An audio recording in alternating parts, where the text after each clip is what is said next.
आइए लेक्चर का आगाज करते हैं और हम बात कर रहे हैं मैट्रिक और 9 के फिजिक्स के चैप्टर 4 जिसका नाम है मोशन एंड फोर्स और ये इस चैप्टर की सेकंड वीडियो है। जो टॉपिक हम कवर करेंगे इस वीडियो में वो है टेंशन इन स्ट्रिंग, मोमेंटम। जो टॉपिक हम कवर करेंगे इस लेक्चर में वो है tension in a string, momentum and friction. Topic 4.4 है हमारे पास, tension in a string. It is a force exerted by a string on a body to which it is attached। ये वो फोर्स है जो कि उस डोरी या रस्सी की वजह से उस बॉडी पर लग रही है जिससे ये अटैच हुई हुई है या जिसको ये खींच रही है।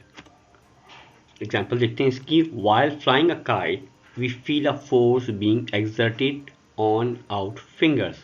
तो हम क्या करते हैं, जब कभी जो है पतंग उड़ा रहे होते हैं तो हमारे हाथ पे, हमारी उंगलियों के ऊपर क्या होती है, एक फोर्स लग रही होती है जो कि उस डोरी की वजह से है या उस रस्सी की वजह से है या उस मांझे की वजह से है, जो बेसिकली हमने जो है वो क्या किया हुआ होगा, हमने काइट को फोर्स अटैच स्ट्रिंग से किया हुआ है।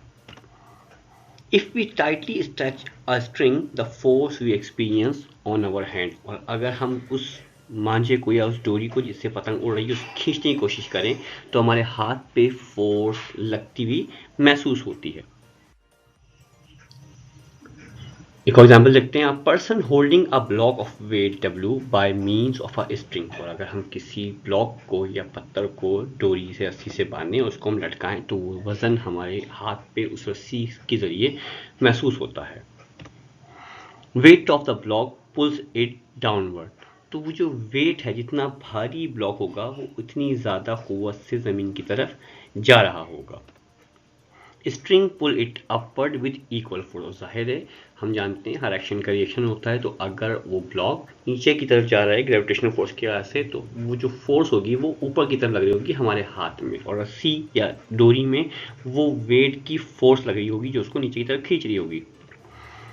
All these forces are due to the force developed on the string. तो ये सारी एग्जाम्पल हमने देखी हैं। इसमें क्या होता है, उस रस्सी या डोरी पे वो फोर्स लग रही होती है जो कि किसी वजन की वजह से उसको बैलेंस कर रही होगी। इस फोर्स को कहते हैं टेंशन इन द स्ट्रिंग या डोरी में तनाव की कुव्वत। फिगर 4.8 के जरिए इसकी एक्सप्लेनेशन देखते हैं। Hand experience a pull in the downward direction at point P। तो अगर हमने किसी वेट को डोरी से बांध के पकड़ा हुआ है तो वेट तो नीचे अमल कर रहा होगा, लेकिन उस वेट की वजह से टेंशन होगी वो हमें वहां महसूस हो रही होगी जहां से हमने डोरी को पकड़ा हुआ होगा। At point A the string exert a force upward to balance the weight. और यहाँ पे पॉइंट A जहाँ पे वेट टंगा हुआ है वहाँ पे वेट तो नीचे की तरफ जा रहा होगा, उसकी जो रिएक्शन फोर्स होगी वो स्ट्रिंग में होगी जो कि एक टेंशन है और वो वहाँ पे अप्लाई हो रही होगी। Direction of the tension change but the magnitude remains constant at all point. तो हम पूरी स्ट्रिंग में कहीं भी बात करें उसमें टेंशन की जो फोर्स होगी वो उसकी डायरेक्शन जरूर चेंज हो सकती है वजन की वजह से, लेकिन जो उसका मैग्नीट्यूड है वो हर पॉइंट पे क्या होगा, सेम होगा, और वो इक्वल किसके होगा, उस वेट के होगा जो कि ज़मीन की तरफ जा रहा है। तो जो स्ट्रिंग में टेंशन है उसकी SI यूनिट क्या है, न्यूटन है। Motion of a body is connected by a string passing over frictionless pulley. Tension string में केस 1 की बात करते हैं। When both the bodies moving vertically, वो केस जिसमें दोनों बॉडीज वर्टिकली मूव कर रहे हैं। Two bodies A and B having unequal masses M1 and M2। Two bodies हैं, उनसे एक का नाम A और एक का नाम B है। M1 और M2 उनके मासेस हैं और दोनों के दोनों अनइक्वल हैं। Both are connected by a string which passes over a frictionless pulley. और दोनों के दोनों मासेस वर्टिकली लटके हुए हैं एक पुली के जरिए जो कि फ्रिक्शनलेस है, मतलब उसमें ना होने के बराबर रगड़ है। The two bodies hang vertically as shown in the figure. तो जैसा कि पिक्चर में दिखाया गया है कि दोनों के दोनों वर्टिकली हैंग हुए हुए हैं, और जाहिर है M1 का मास ज़्यादा है तो वो नीचे की तरफ जा रहा होगा और M2 का मास कम है तो वो ऊपर की तरफ जा रहा होगा। मास A की वजह से जो वेट पड़ रहा होगा स्ट्रिंग के ऊपर वो होगा m1g और उसके अगेंस्ट एक टेंशन होगी जो कि अपवर्ड डायरेक्शन में मूव कर रही होगी। सिमिलरली मास b की वजह से जो वेट नीचे की तरफ जा रहा होगा वो होगा m2g और उसकी वजह से भी एक टेंशन होगी t जो कि ऊपर की तरफ मूव कर रही होगी। Suppose m1 is greater then m2, जैसे गिवन है कि m1 m2 से ज़्यादा है। Body A will move downward with acceleration a. जो बॉडी ए है वो नीचे की तरफ ज़मीन की तरफ जा रही होगी और उसका एक्सेलरेशन ए होगा।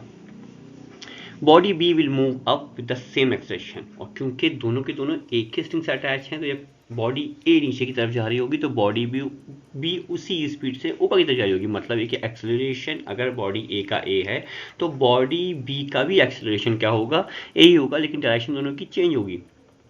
Late T be the tension in the string, और एक्सेलरेशन के अगेंस्ट टेंशन क्रिएट होगी और स्ट्रिंग में टेंशन टी क्रिएट होती है। To calculate the acceleration of the bodies and tension in the string, let us consider the motion of body A. हमें calculate करना है एक्सेलरेशन दोनों बॉडीज का और टेंशन भी जो कि स्ट्रिंग में है, तो हम बॉडी ए की मोशन को कंसीडर करते हैं।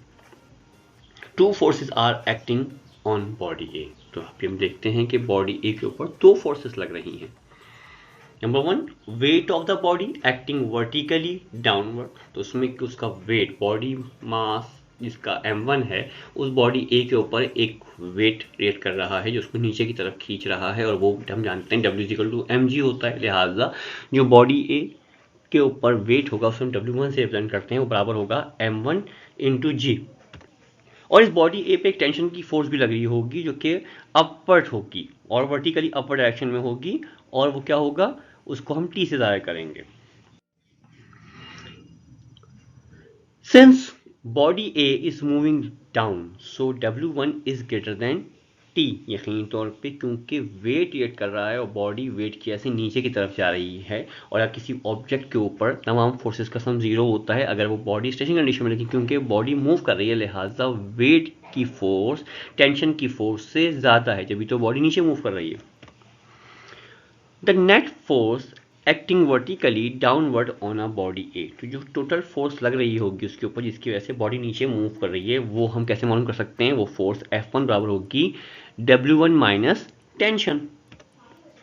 और अगर हम रिप्लेस कर दें W को उसकी वैल्यू mg से तो इक्वेशन आती है हमारे पास F1 = m1g माइनस टी। यहाँ पे m1 बॉडी ए का मास है और g जो है ग्रेविटेशन कांस्टेंट है, जबकि t जो है वो स्ट्रिंग में टेंशन है। Since body A is moving down with acceleration a, the net force F1 acting on A is given by Newton's second law of motion। और बॉडी A जो है वो नीचे की तरफ जा रही है जिसका एक्सेलरेशन a, तो हम न्यूटन की सेकंड लॉ ऑफ मोशन की इक्वेशन को लगाएं तो मालूम कर सकते हैं कि इस बॉडी पे जो है वो कितनी फोर्स लग रही है। तो हम जानते हैं F1 = m1a होता है। कंपेयरिंग इक्वेशंस 4.4 एंड 4.5, तो क्योंकि दोनों तरफ फोर्स थी लिहाजा हम दोनों को कंपेयर कर सकते हैं, तो हमने क्या किया m1a = m1g माइनस टी के, यानी कि एक तरफ फोर्स बराबर है मास इंटू एक्सेलरेशन के और दूसरी तरफ फोर्स बराबर आई है mass into gravitational constant minus के टेंशन के। Now considering the motion of body B, अब हम बॉडी बी की मोशन को कंसीडर करते हैं तो हम देखते हैं कि two forces are acting on body B as well, तो जो बॉडी बी है उस पर भी दो फोर्सेस ही लग रही हैं। Number one, wait of the body W2 acting vertically downward, तो पहली फोर्स जो लग रही है वो उसका अपना वेट लग रहा है जो कि नीचे की तरफ है, और वो क्या होता है मैथमेटिकली जानते हैं W बराबर होता है mg के, लिहाजा यहाँ W2 बराबर हो जाएगा m2g के। और second force tension in the string T acting vertically upward, तो एक और फोर्स जो बॉडी बी पे लग रही है वो है टेंशन इन स्ट्रिंग, और उसे हम टी से करते हैं और वो कहाँ है, वो वर्टिकली अपवर्ड डायरेक्शन में है। Since body B is moving vertically upward so tension in string T is greater than W2, तो हम देखते हैं कि क्योंकि बॉडी बी ऊपर की तरफ मूव कर रहा है लिहाजा इस पर भी दो फोर्सेस लग रही थी, एक इसके स्ट्रिंग इन टेंशन T और एक उसका वेट, लेकिन क्योंकि वो ऊपर की तरफ जा रहा है लिहाजा टेंशन इन स्ट्रिंग की फोर्स उसके वेट से ज़्यादा होगी, तो हम कह सकते हैं T is greater than W2। The net upward force F2 acting on a body B is F2 क्या हो जाएगी यहाँ पास टेंशन माइनस m2g, क्योंकि हम जानते हैं कि जो फोर्स उसको ऊपर की तरफ लेके जा रही है वो यकीनी तौर पे दोनों फोर्सेस के डिफरेंस के बराबर होगी। मतलब एक फोर्स लग रही है टेंशन जो उसको ऊपर खींच रही है, दूसरा उसका वेट W2 जिसको नीचे खींच रहा है। लेकिन क्योंकि बॉडी ऊपर की तरफ जा रही है लिहाजा टेंशन की फोर्स ज़्यादा है, तो हम जो टोटल अमाउंट निकाल सकते हैं फोर्स का जिसके जेर असर ये बॉडी भी ऊपर की तरफ जा रहा होगा, बराबर होगा F2 के। तो हम मैथमेटिकली कह सकते हैं F2 is equal to T minus M2G। इस इक्वेशन को हम 4.7 का नाम देते हैं। Applying Newton second law of motion to body B, हम अगर second law of motion apply करें तो हम देखते हैं, हम जानते हैं कि F is equal to M में होता है। तो अगर ऑब्जेक्ट 2 की बात हो रही है तो वो इक्वेशन क्या बन जाएगी, F2 is equal to M2A, और इस इक्वेशन को हम 4.8 का नाम देते हैं। Comparing equation 4.7 and 4.8 we get, अब हम दोनों फोर्सेस को, दोनों तरफ F2 आया था, दोनों इक्वेशन को हम कंपेयर करते हैं तो हम देखते हैं M2A is equal to T minus M2G, इसको हम इक्वेशन 4.9 का नाम दे रहे हैं। Adding equation 4.6 and 4.9 what we get, तो हमने देखा कि हम दोनों अगर इक्वेशन को हम ऐड करें तो आपको इक्वेशन की शक्ल कुछ इस तरह बनती है। यहाँ पे बड़े आराम से राइट साइड पे प्लस का t माइनस के t से कैंसिल हो जाएगा, जो इक्वेशन बन जाएगी लेफ्ट साइड पे बना हमारे पास m1a plus m2a is equal to right side पे m1g माइनस m2g। अब हम लेफ्ट साइड से अगर एक्सीलरेशन को कॉमन निकालें और राइट साइड से g को कॉमन निकालें तो यहाँ पर इक्वेशन बनती है m1 plus m2 into a is equal to m1 minus m2 into g, और हमें एक्सेलरेशन फाइंड करना है लिहाजा m1 प्लस m2 a से मल्टीप्लाई हो रहा है, राइट साइड पे जाके वो डिवाइड करेगा तो एक्सेलरेशन बन जाएगा m1 minus m2 divide by m1 plus m2 whole multiply by g। ये हमें एक्सेलरेशन का फार्मूला हासिल हो गया। To calculate t divide equation 4.6 by 4.9 we get, हमें t कैलकुलेट करना है, मतलब टेंशन कैलकुलेट करना है, उसके लिए हम क्या करेंगे, इक्वेशन 4.6 को डिवाइड कर देंगे इक्वेशन 4.9 से। तो क्या हासिल होता है, m1a divide by m2a is equal to m1g minus t divide by t minus m2g, यानी कि लेफ्ट साइड पे जब हम डिवाइड करेंगे लेफ्ट को लेफ्ट साइड से और राइट साइड को राइट साइड से। अब हम देख रहे हैं यहाँ पे लेफ्ट साइड पे एक्सेलरेशन ऊपर भी है और नीचे भी है, लिहाजा डिनोमिनेटर और नोमिनेटर के दोनों एक्सेलरेशन आपस में कैंसिल हो जाएंगे और इक्वेशन बन जाएगी m1 upon m2 is equal to m1g minus t divide by t minus m2g। Left side पे m2 डिवाइड कर रहा है, राइट साइड पे जाके वो मल्टीप्लाई करेगा, और राइट साइड पे t माइनस m2g डिवाइड कर रहा है, वो लेफ्ट साइड पे जाके मल्टीप्लाई करेगा। तो क्रॉस मल्टीप्लिकेशन के बाद हमें हासिल होगा m1 into T minus m2g is equal to m2 into m1g minus t। So equation बन जाती है m1 मल्टीप्लाई होगा t से और देन m2g से भी, राइट साइड पे m2 मल्टीप्लाई होगा m1g के साथ भी और t के साथ भी, तो इक्वेशन बन जाएगी m1t minus m1 m2g is equal to m1 m2g minus m2t। Then हमें हासिल हुआ m1t minus m1 m2g equal to m1 m2g minus m2t। हम राइट साइड से माइनस m2t को लेफ्ट साइड पे ले आते हैं और लेफ्ट साइड से माइनस m1 m2g को राइट साइड पे ले आते हैं, तब हमें क्या मिलता है, लेफ्ट साइड पे m1t plus m2t equal to 2m1 m2g। Then left side से हम t कॉमन निकाल लेते हैं तो हमें मिलता है m1 plus m2 into t is equal to 2m1 m2g, right side पे चल रहा है, हमें t मालूम करना है, लिहाजा m1 प्लस m2 t को मल्टीप्लाई करा था, अब राइट साइड पे जाकर डिवाइड करेगा, देन हमें इक्वेशन मिल जाएगी t is equal to 2m1 m2g divided by m1 plus m2। तो ये हमें टेंशन की इक्वेशन हासिल हो गई।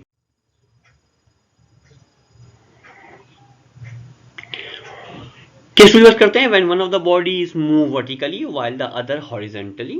हम केस 2 की बात कर रहे हैं जिसमें से 2 बॉडीज कनेक्टेड हैं और एक जो है वो वर्टिकली मूव कर रहा है जबकि दूसरा जो है वो हॉरिजॉन्टली मूव कर रहा है। 2 bodies A and B of mass m1 and m2, body A का मास m1 है जबकि बॉडी B का मास m2 है। Both are connected by a string which passes over a pulley, और दोनों के दोनों एक पुली पे लगी हुई रस्सी या स्ट्रिंग के जरिए कनेक्टेड हैं।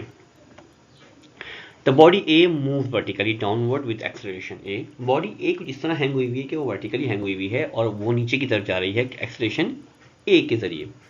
The body B moves on a smooth horizontal table towards the pulley with the same acceleration.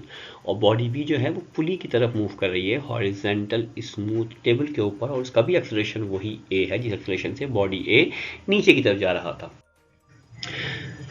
इस पिक्चर से सब चीज़ें वाज़ेह हो रही हैं कि मास m1 है बॉडी A का और मास m2 है बॉडी B का।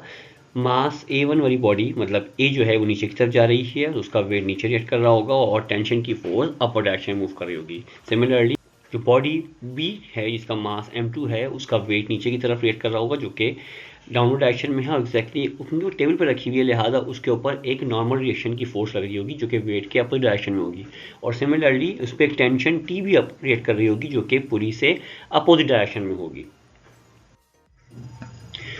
Consider the motion of the body A. Two forces are acting on it. जब हम बॉडी A की बात करते हैं तो उस पर दो फोर्सेस अमल कर रही हैं।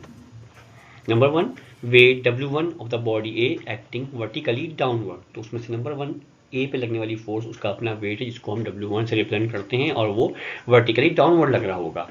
बिल्कुल इन द से जो सेकंड फोर्स है tension T in the string which is acting vertically upward, since the body A is accelerated vertically down so W1 is greater than T. Second force is tension T in the string which is acting vertically upward, और जो second force लग रही है उसका नाम T है और tension है स्ट्रिंग में जो कि वर्टिकली अपवर्ड डायरेक्शन में लग रही है। Since the body A is accelerated vertically downwards, so W1 is greater than T, और क्योंकि बॉडी A डाउनवर्ड डायरेक्शन में मूव कर रहा है तो यकीनी तौर पे टेंशन की स्ट्रेंथ कम होगी और उसका वेट ज़्यादा होगा। So W1 is greater than T. So net downward force acting on a body A is F1 is equal to W1 minus T. तो जो बॉडी A है वो डाउनवर्ड डायरेक्शन में मूव कर रही है, लिहाजा उस पर लगने वाली फोर्स उसके वेट के मुकाबले में टेंशन से ज़्यादा है। तो अगर हमें फोर्स निकालनी है तो कैसे मालूम करेंगे, हम उसके वेट में से टेंशन माइनस कर देंगे तो हमें वो फोर्स मिल जाएगी जिसकी वजह से बॉडी A नीचे की तरफ जा रही है। तो mathematically F1 is equal to W1 minus T, और हम जानते हैं W is equal to mg होता है, उसको रिप्लेस कर दें तो इक्वेशन आ जाएगी F1 is equal to m1g minus T. इस इक्वेशन का नाम दिया हमने 4.10।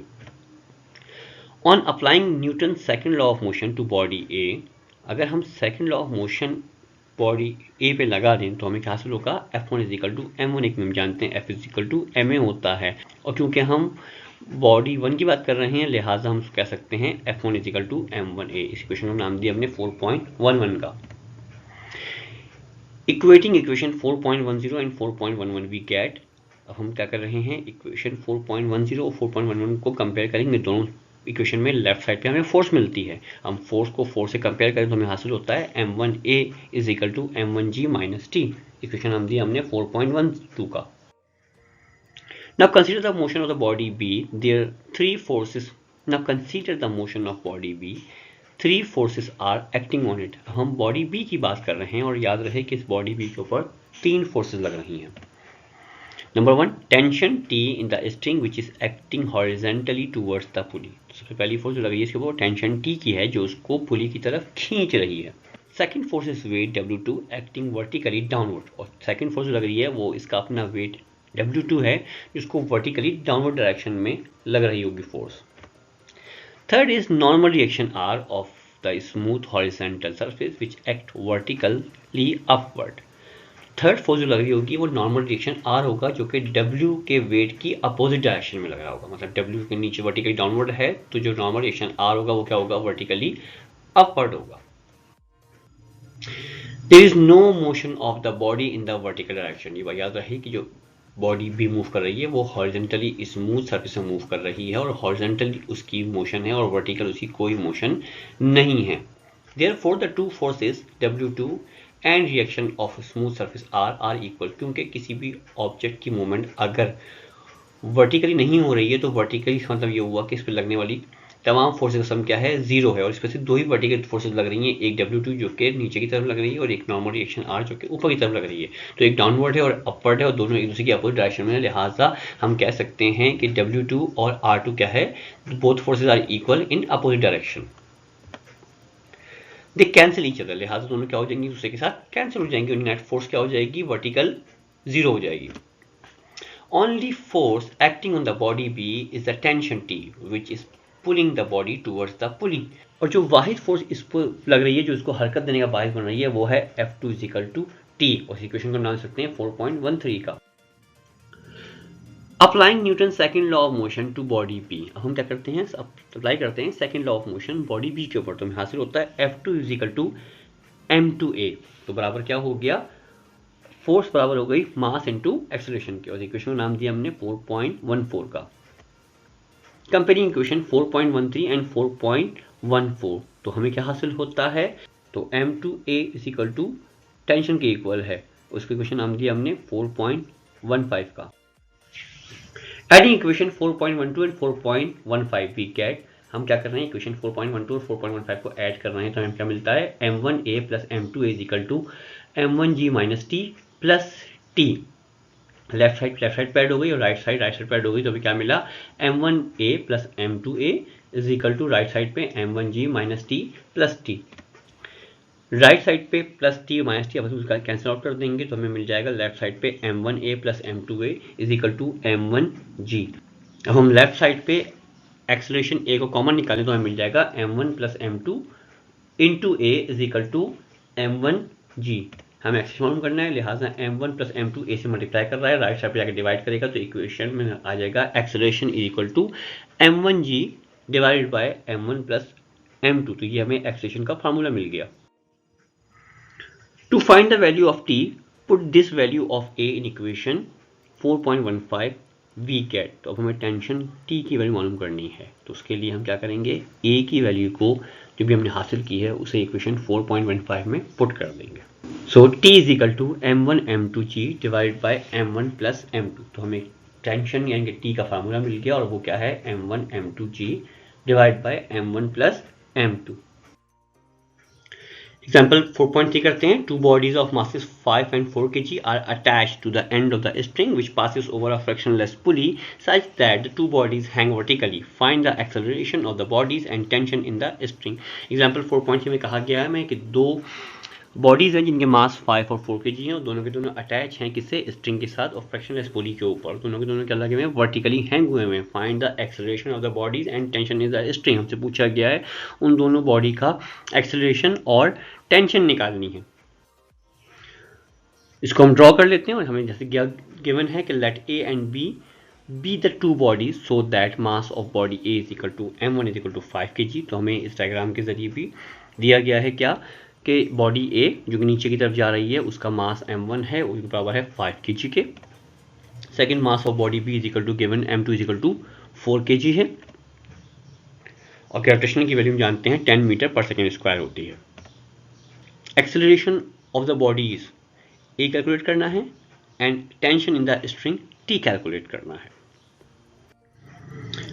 फॉर कैलकुलेशन ऑफ ए हमें ए कैलकुलेट करना है, हम जानते हैं फॉर्मूला क्या होता है, a is equal to m1 minus m2 और multiply by g divide by m1 plus m2। m1 की वैल्यू 5 गिवन है, m2 की वैल्यू 4 गिवन है, पुट करेंगे फार्मूले में, m1 की value 5 minus 4 divide by 5 plus 4 whole multiply by g की value 10 meter per square given है हमें, तो क्या हो जाएगा, 5 minus 4 is equal to 1 divide by 5 plus 4 is equal to 9 multiply by 10 which is equal to 1.1 meter per second square. तो जो acceleration हमें हासिल हुआ जिसकी वजह से ये वो एक्सेलरेशन है जिससे body A vertically downward direction में और body B vertically upward direction में मूव कर रहा है, वो कितना है, 1.1 मीटर पर सेकेंड स्क्वायर।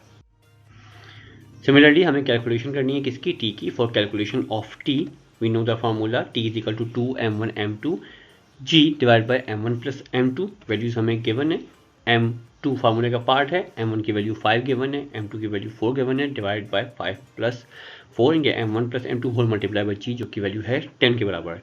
सो हमें हासिल होगा 2 multiply by 4 multiply by 5 multiply by 10 is equal to 400 divide by 5 plus 4 equal to 9, तो 400 डिवाइड बाय 9 करेंगे तो 44.4 Newton.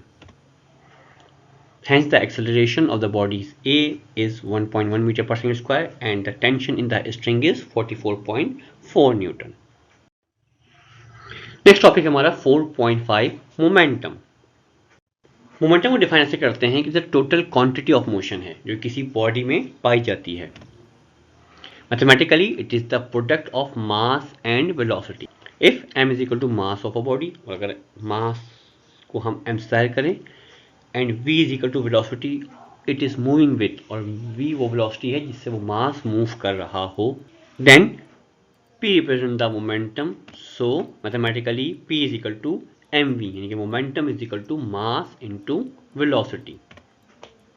It is a vector quantity. तो मोमेंटम जो है एक वेक्टर क्वांटिटी है।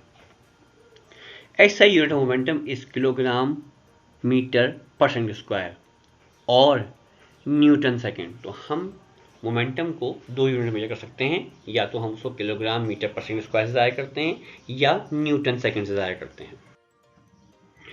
Quantity of a motion contain in a body depends upon mass and velocity of the body. तो यहाँ जाहिर होता है कि किसी भी ऑब्जेक्ट की क्वांटिटी ऑफ मोशन दो चीज़ों पर मुनहसर है, एक उसका मास और दूसरी क्या है, उसकी velocity. It is more difficult to stop a loaded cart than the unloaded cart moving at the same velocity. अगर एक ऐसी गाड़ी हो जिसके ऊपर वजन लदा हुआ है तो उसको रोकना ज़्यादा मुश्किल होगा बनिस्बत एक खाली गाड़ी के। Larger force is required to accelerate a stationary loaded cart than a stationary unloaded cart to the same velocity। तो exactly ऐसा ही है कि अगर हमें एक ऐसे ऑब्जेक्ट को या ऐसी बॉडी को मूव करना है जिसके ऊपर लोड नहीं हो, और एक ऐसा मूव करना है जिसमें लोड भरा हुआ हो या जो फुली लोडेड हो, और हमें ज़्यादा फोर्स या ज़्यादा फोर्स रिक्वायर्ड होगी जिस वक्त हमें एक ऐसी गाड़ी को मूव करना हो जो कि फुली लोडेड हो बनिस्बत एक ऐसी गाड़ी के जिसमें बिल्कुल भी लोड ना हो। और अगर हम उनको दोनों को सेम वेलोसिटी से मूव करना चाहें तो जो लोडेड गाड़ी होगी उस पर हमें ज़्यादा फोर्स लगानी पड़ेगी बनिस्बत खाली गाड़ी के या अनलोडेड गाड़ी के। For two identical balls moving with different velocities, greater force is to be applied to stop the ball with greater velocity as compared to the ball with lesser velocity। अगर दो बॉल्स हैं जो कि दोनों की दोनों क्या होंगी, बिल्कुल आइडेंटिकल हों और उनके ऊपर डिफरेंट वेलोसिटी से मूव कर रही हों, तो हमें जो बॉल ज़्यादा वेलोसिटी मूव कर रही होगी उसको रोकने में ज़्यादा फोर्स लगानी पड़ेगी बनिस्बत उस बॉल को रोकने में जो कि कम वेलोसिटी से मूव कर रही होगी। नेक्स्ट टॉपिक हमारा law of conservation of momentum. Law of conservation of momentum states that it is the momentum of an isolated system which always remains constant or conserved। ये हमें बताता है कि किसी भी आइसोलेटेड सिस्टम के अंदर मोमेंटम हमेशा क्या रहता है, कांस्टेंट रहता है। आइसोलेटेड सिस्टम को डिफाइन करते हैं, when a number of bodies are such that they can exert force upon one another but no external agency exert a force on them, they are said to constitute in an isolated system or interacting bodies। Isolated system को इस तरह define करते हैं, ये किसी भी जगह पे कुछ नंबर ऑफ बॉडीज हों जो एक दूसरे के ऊपर तो फोर्स लगा रही हों, लेकिन उनकी फोर्स ना कहीं बाहर किसी एक्सटर्नल जगह पे अप्लाई हो रही हो, ना एक्सटर्नल फोर्स कोई इनके ऊपर लग रही हो। तो इस तरह के सिस्टम को क्या कहते हैं, हम आइसोलेटेड सिस्टम कहते हैं। एग्जाम्पल समझते हैं इसकी, a system of two non rotating colliding balls A and B having mass m1 and m2 respectively. तो एक ऐसा सिस्टम है जहाँ पे नॉन रोटेटिंग कोलाइडिंग बॉल्स हैं A और B जिनके मास m1 और m2 हैं।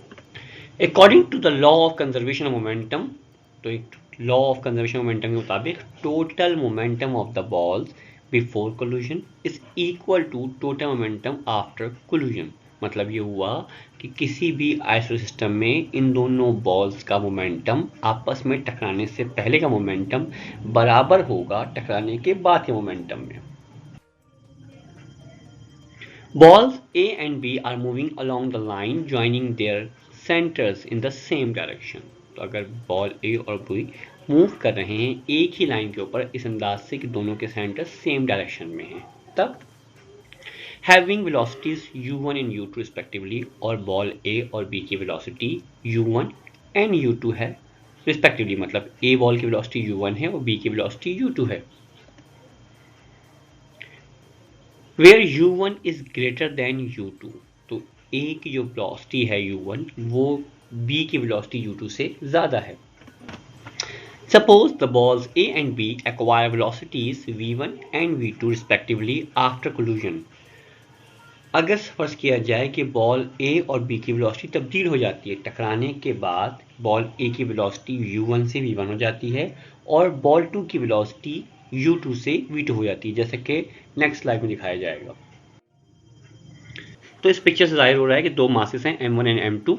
m1 की वेलोसिटी u1 है जबकि m2 की वेलोसिटी u2 है और ये बिफोर कोलिजन दोनों के दोनों एक ही डायरेक्शन में मूव कर रहे हैं। क्योंकि u1 वेलोसिटी ज़्यादा है u2 से, लिहाजा m1 ऑब्जेक्ट आके m2 से टकरा जाएगा और तसादुम के बाद या कोलिजन के बाद क्या हो जाएगा, जो मास 1 था उसकी वेलोसिटी v1 हो गई और जो मास 2 था उसकी वेलोसिटी v2 हो गई।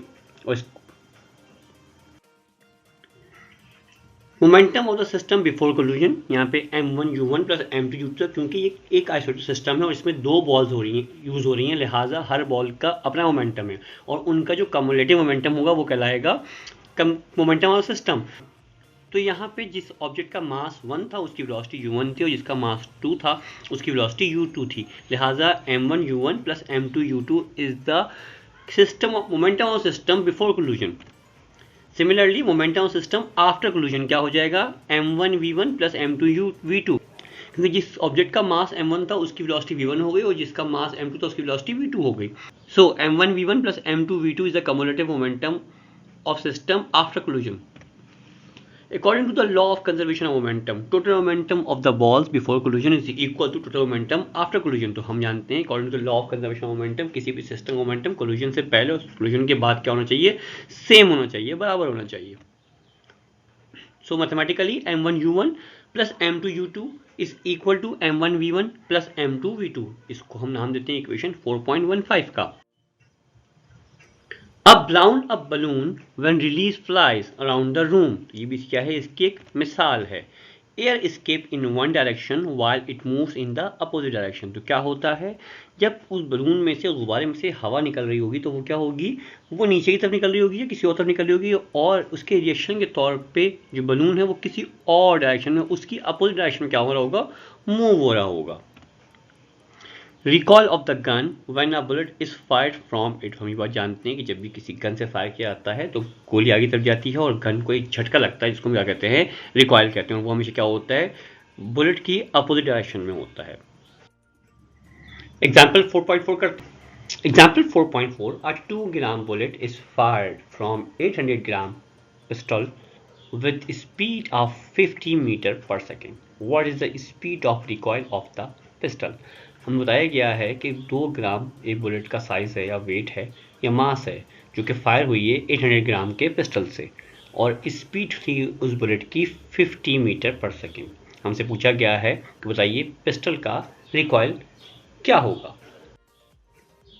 डेटा बनाते हैं इसका। Mass of the bullet m1 is equal to 2 gram, जबकि ऐसा यूनिट किलोग्राम है, लिहाजा हम कन्वर्ट करेंगे इस ग्राम को किलोग्राम के अंदर और जब हम ग्राम से किलोग्राम में कन्वर्ट करते हैं तो क्योंकि 1 kilogram is equal to 1000 kilogram, so हम इस अमाउंट को डिवाइड कर देंगे 1000 से। 2 divide by 1000 is equal to 0.002 kilogram. Speed of the bullet before fire u1 is equal to 0। जाहिर है फायर करने से पहले बुलेट जो है वो गन में स्टेशनरी कंडीशन में थी, लिहाजा इसकी इनिशियल वेलोसिटी क्या होगी, 0 होगी। Speed of the bullet after fire v1 is equal to क्या हो जाएगा, 50 मीटर पर सेकेंड हमें गिवन है। Mass of the pistol m2 is equal to 800 gram, इसको भी कन्वर्ट करना पड़ेगा हमें किलोग्राम में, तो 800 divided by 1000 is equal to 0.8 kilogram. Speed of the pistol before fire u2 is equal to 0 है, क्योंकि पिस्टल फायर करने से पहले ठहरा हुआ था, रुका हुआ था, लिहाजा उसकी जो वेलोसिटी थी वो 0 होगी। Speed of the recoil of the pistol v2 हमसे पूछी गई है। Total momentum of system before fire is m1 u1 plus m2 u2। यहाँ पे हमने m1 मास लिया है बुलेट का, वो है 0.002 into velocity of the bullet before fire 0 थी, plus m2 mass of gun है और बिफोर फायर की वेलोसिटी कितनी थी, 0 थी, लिहाजा total momentum of system before fire is totally 0।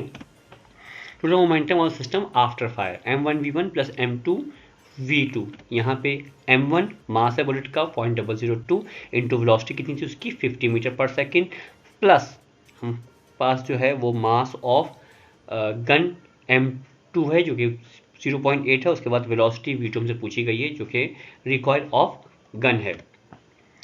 सो 0.002 बटे 50 is equal to 0.1 plus 0.8 v2। v2 calculate करना है according to the law of conservation of momentum. We have total momentum after fire is equal to total momentum before fire. So total momentum after fire is 0.1 plus 0.8 v2 is equal to total momentum before fire is 0. So 0.1 plus 0.8 v2 is equal to 0.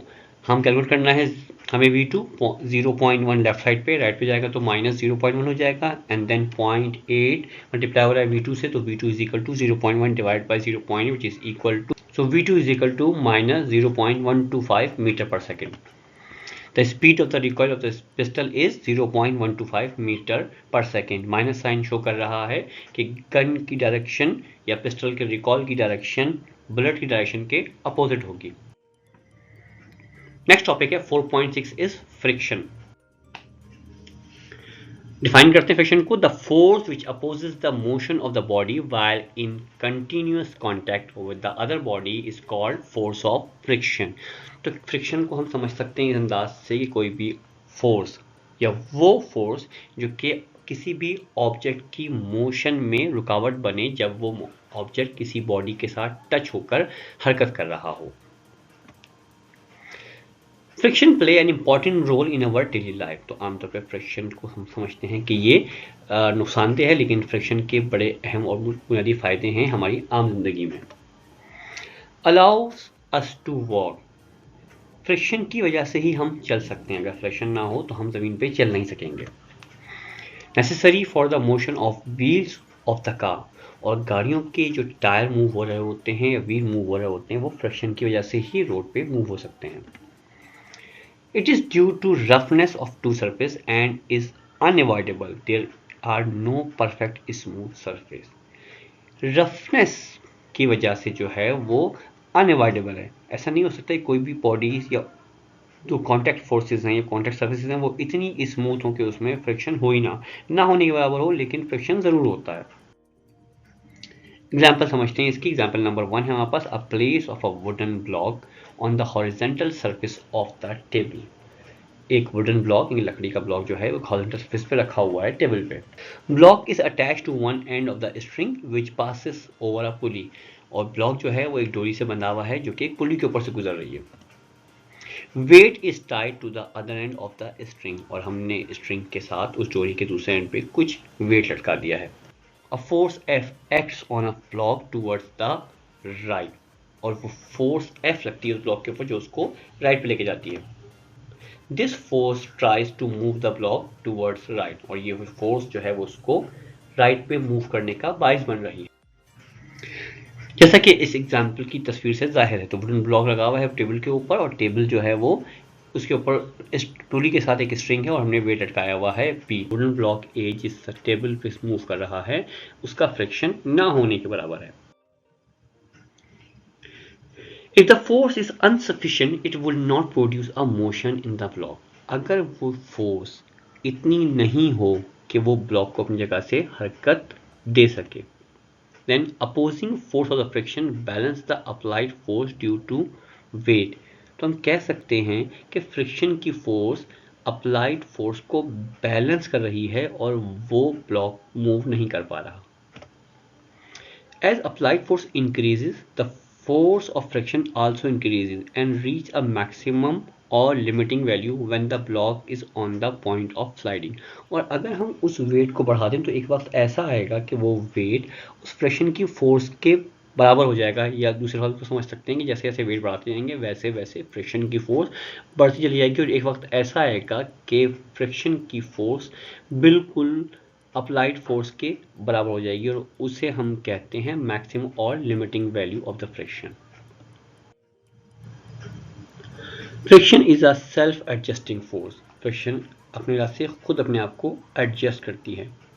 Maximum force of the friction which just stop the body from sliding और moving is called the limiting friction. तो वो friction की वो maximum force जिस पे object या body बिल्कुल हरकत करने के करीब पहुंच जाए उसे हम कहते हैं मूविंग या limiting friction. After the motion start, there is no effect on the force of friction. It remains constant after reaching its maximum or limiting value. एक वक्त ऐसा आता है जब फोर्स लगना शुरू हो जाती है और फोर्स बढ़ते बढ़ते बढ़ते इस जगह पहुंच जाए कि वो लिमिटिंग फ्रिक्शन की फोर्स से ज़्यादा हो जाए तो ऑब्जेक्ट क्या हो जाता है, मूव हो जाता है। और जब ऑब्जेक्ट मूव करना शुरू कर देता है तब भी उस पर फ्रिक्शन की फोर्स तो लगती है, लेकिन वो फ्रिक्शन की फोर्स अब क्या होती है, वो लिमिटिंग फ्रिक्शन से कम हो जाती है। तो उसका इफेक्ट होता है लेकिन इतना ज़्यादा नहीं होता।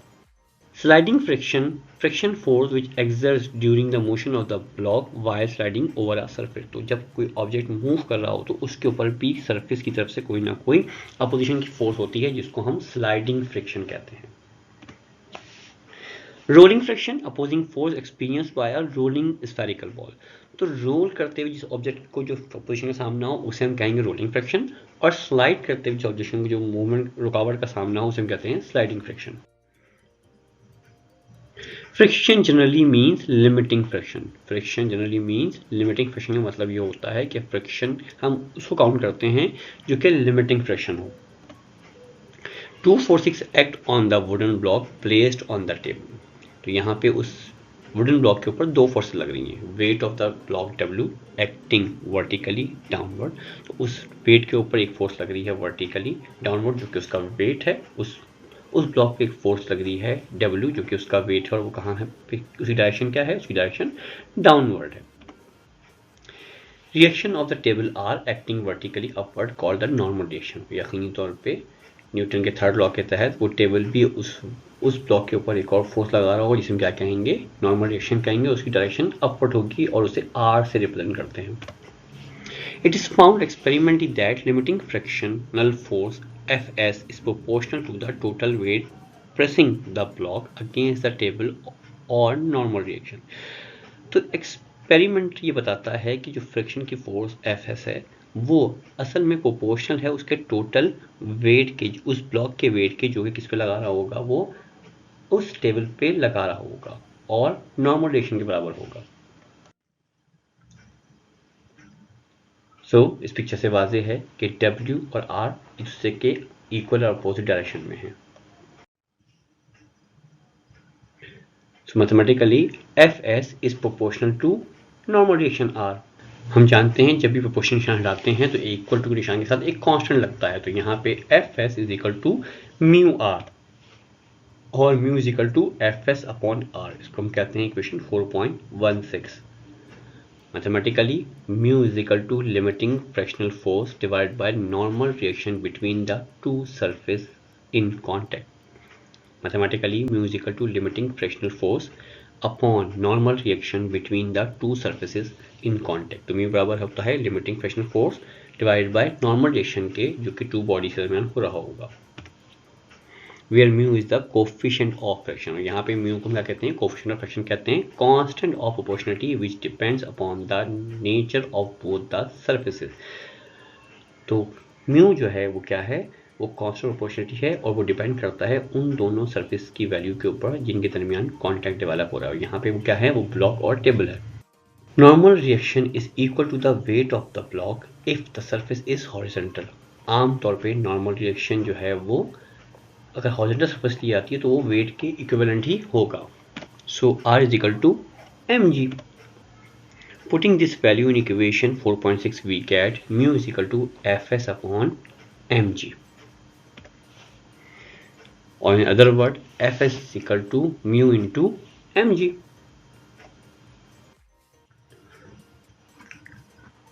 Coefficient of friction.